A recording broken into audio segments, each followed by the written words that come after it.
দেশ গড়তে জাতিকে ঐক্যবদ্ধ করবে জামায়াত। উত্তরাঞ্চলে 10 দলীয় জোটের নির্বাচনী সমাবেশে ডাক্তার শফিকুর রহমান তরুণদের আরেকবার বিজয় ছিনিয়ে আনার আহ্বান।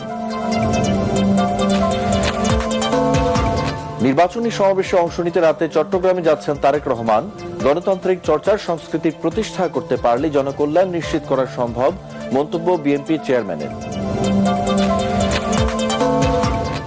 উৎসব মুখর পরিবেশে রাজধানী সহ সারা দেশে চলছে নির্বাচনী প্রচার প্রচারণা। নানা প্রতিশ্রুতি নিয়ে ভোটারদের কাছে যাচ্ছেন প্রার্থী সমর্থকরা।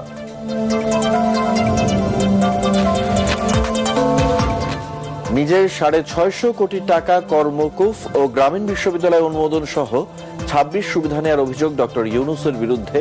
উপদেষ্টাদের সম্পদের হিসেব উপস্থাপনের তাগিদ। এবং চাঁদাবাজি দখলদারিত্বের জেরেই স্বেচ্ছাসেবক দলের নেতা মুসাব্বির খুন, বিদেশ থেকে আসে হত্যার নির্দেশ। নির্বাচনকে সামনে রেখে দেশকে অস্থিতিশীল করার চেষ্টা চলছে বলছে ডিবি।